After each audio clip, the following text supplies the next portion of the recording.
மீன ராசிக்கு மாசி மாத பலன்கள் எப்படி இருக்குங்கிறத இந்த நிகழ்ச்சியில் பார்ப்போம். பொதுவாக மீன ராசி அப்படிங்கிறது பார்த்தீங்கன்னா கொஞ்சம் எதையுமே மூளைக்கு அதிகமாக வேலை கொடுத்து உடம்புக்கு கொஞ்சம் குறைவாக வேலையை கொடுக்கக்கூடிய ஒரு ராசி. இது எப்போதுமே சிந்தனை தான் அவங்களுக்கு வேகம் அதிகம் தவிர செயல் வேகம் சற்று குறைவு.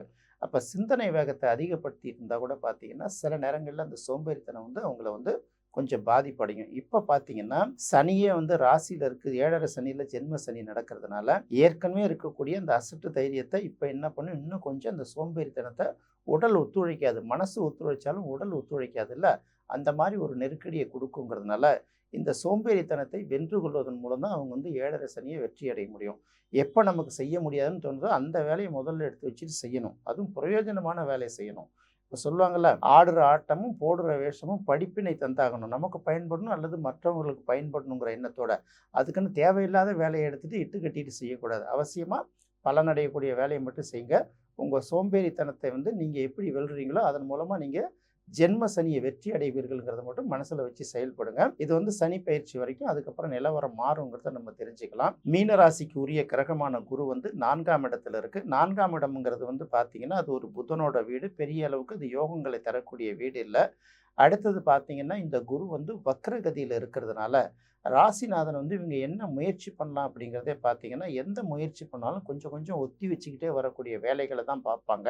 அடுத்தது பார்க்கும்போது இவங்க நிறைய திறமைகள்லாம் உள்ளுக்குள்ளே முடங்கி கிடக்குல்ல, இதெல்லாம் பார்த்தீங்கன்னா இருக்கட்டும், கொஞ்ச நாள் கழித்து இதை இன்னும் கொஞ்சம் பட்டை தீட்டணும் அப்படின்னு சொல்லுவாங்கள்ல, இதை இன்னும் கொஞ்சம் ஷார்ப் பண்ணிட்டு தான் அதுக்கப்புறம் வெளியில் கொண்டு வருவாங்க.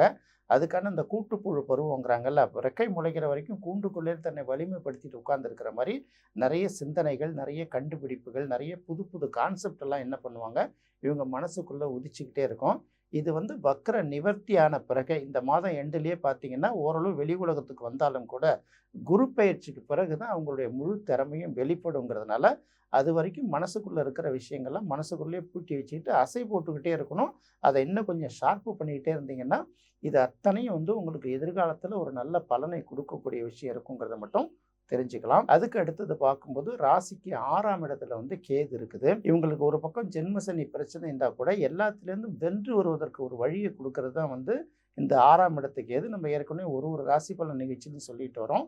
இந்த 6ஆம் இடத்துக்கு கேது கெட்டியாக பிடிச்சிக்கிட்டு ஞாயிற்றுக்கிழமைகளில் விநாயகர் வழிபாடு செய்வதன் மூலம் இவங்களுக்கு பார்த்தீங்கன்னா வக்கரமடைஞ்ச குரு, 4ஆம் இடத்துல இருக்க குரு, அதுக்கப்புறம் ஜென்மத்திலே இருக்கக்கூடிய சனி, இது 2 நாளில் ஏற்படக்கூடிய இடையூறுகள் எல்லாத்தையும் கடந்து வருவதற்கு அந்த கேது தான் கை கொடுக்குங்கிறத மட்டும் தெரிஞ்சுக்கலாம். கேது பார்த்தீங்கன்னா சூரியன் வீட்டில் இருக்குது. அந்த சூரியன் வீட்டில் இருக்கக்கூடிய கேதுவும் பார்த்தீங்கன்னா ஒரு வகையில் ரகுவம்சத்தோட தொடர்புடையது அப்படிம்பாங்க. சில நேரங்களில் ராமர் வழிபாடும் நமக்கு கை கொடுக்குங்கிறத மறந்துடக்கூடாது.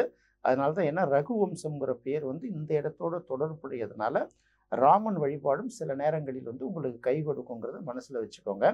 அடுத்தது பார்க்கும்போது இந்த ராசிக்கு 2ஆம் இடத்துக்கும் 9ஆம் இடத்துக்கும் உரிய கிரகமான செவ்வாய் 11ஆம் இடத்துல இருக்குது. இந்த மாதத்தோட முதல் தொடக்கத்தில் 10 நாள் வரைக்கும் செவ்வாய் 11ஆம் இடத்துல இருக்குது, உச்சம் பெற்றிருக்கு. அப்போ இந்த இடத்துல செவ்வாய் உச்சம் பெற்று இருக்கிறது பார்த்தீங்கன்னா, அதுவும் 11ஆம் இடத்துல இருக்கிறது பார்த்தீங்கன்னா ஒரு நல்ல பலனை கொடுக்கும். ஏன்னா 9ஆம் அதிபதி 2ஆம் அதிபதி 11ஆம் இடத்துல இருக்குது.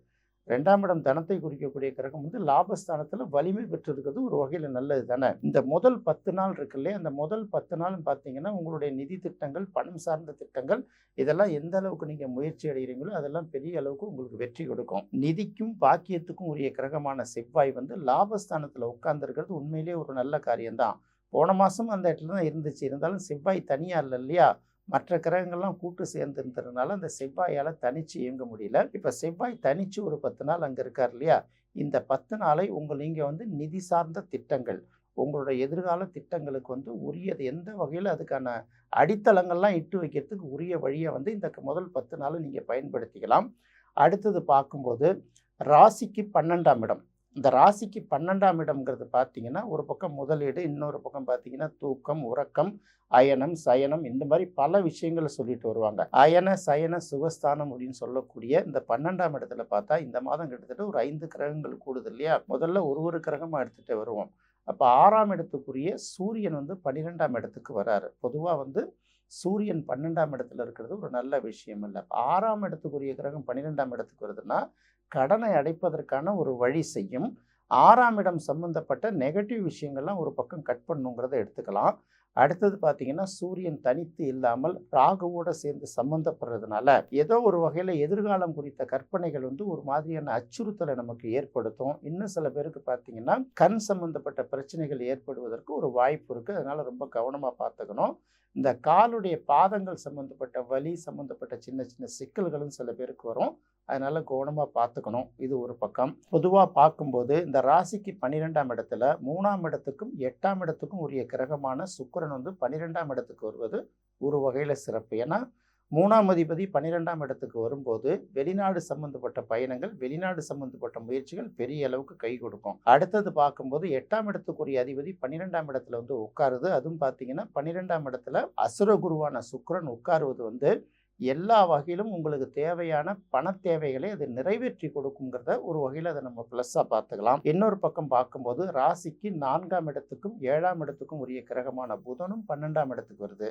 அப்போ 4க்கும் 7க்கும் உரிய கிரகமான புதன் வந்து 12ஆம் இடத்துக்கு வருதுங்கும் போது சொத்து அந்த மாதிரி சில விஷயங்கள்னால நமக்கு சில கடன்கள் வருவதற்கு வாய்ப்பு இருக்கு. கடன் அப்படின்னு சொல்றதை விட பார்த்தீங்கன்னா, வீடு, வாகனம் இந்த மாதிரி அந்த இன்சூரன்ஸ் ஏதாவது ஒரு வகையில் நம்ம கட்டணம் செலுத்துகிறோம், வீட்டு வரி செலுத்துகிறோம், அல்லது வீட்டுக்கு வாகனத்துக்கோ செலவு பண்ணக்கூடிய ஒரு சூழ்நிலைகள் அது உருவாக்கி கொடுக்கும். இதை கூடுமான வரைக்கும் பாசிட்டிவாக பயன்படுத்திக்கிறது ரொம்ப நல்லது.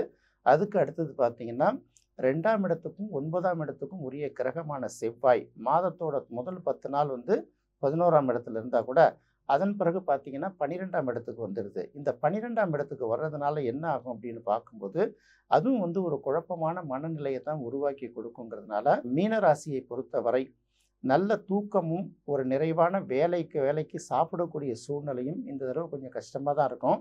அதுபோல் பயணங்கள் எல்லாத்தையும் திட்டமிட்டு முடிக்கிறதும் அவங்களுக்கு ஒரு பக்கம் கஷ்டமாக இருக்கும். இது எல்லாத்தையும் கடந்து மாதத்தோட பிற்பகுதி கடைசி 2 வாரத்துல சுக்கிரன் வந்து ராசிக்கே வருது. ராசியில ஏற்கனவே சனி இருக்கு. அதே இடத்துல இந்த சுக்கிரன் சேரும்போது பாத்தீங்கன்னா, இவங்க என்ன மனசுல நினைக்கிறாங்களோ நினைச்ச நேரத்துக்கு நினைத்த வேகத்தில் அந்த பணம் வந்து சேரும். ஏன்னா இது ரொம்ப முக்கியமான பாயிண்ட். 8ஆம் அதிபதி வந்து ஒரு பக்கம் 12ஆம் அதிபதியோட சேர்றதும், அதுவும் 2ஆம் இடத்துல இருக்கிறது ரொம்ப சிறப்பு இல்லையா? 8ம் 12மே ஒரு வகையில சிறப்பு. 8ங்கிறது மறைமுக தன வருவாய்ம்பாங்க. 12ங்கிறது அதுவும் ஒரு வகையில மறைமுக தன வருவாய்.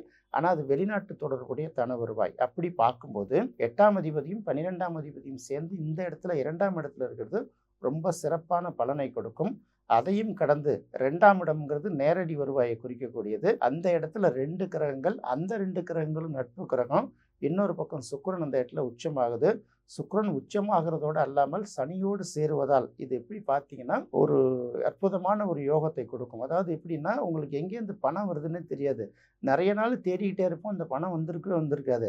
இப்போ எதிர்பாராத தன வருவாய், திடீர்னு பணம் வந்து உங்களை திக்கும் காட வைக்கும்னு சொல்லுவாங்கல்ல, அந்த மாதிரி சந்தர்ப்பங்கள் இந்த மாதம் உங்களுக்கு அமையும். இதை நீங்கள் வந்து ரொம்ப தெளிவாக பயன்படுத்திக்கணும். ஏன்னா இந்த 15 நாள் ஒரு நல்ல லைஃபு. இது எல்லா ராசிகளுக்குமே கிட்டத்தட்ட ஏதாவது ஒரு வகையில் பண வருவாயை கொடுத்துரும்.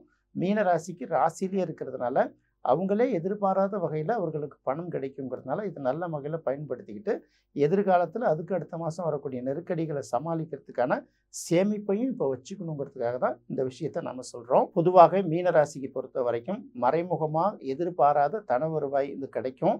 இதை கணக்கில் வச்சுக்கவும் முடியாது, சில பேருக்கு கணக்கு சொல்லவும் முடியாதுங்கிற அளவுக்கு தான் அந்த வருவாய் இருக்கும்.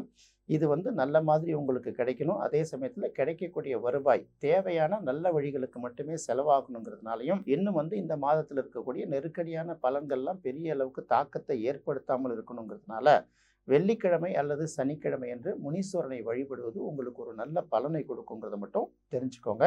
என்ன நேயர்களே, மாசி மாத பலன்கள் குறித்து 12 ராசிகளுக்கும் இந்த நிகழ்ச்சியில் பார்த்தோம்.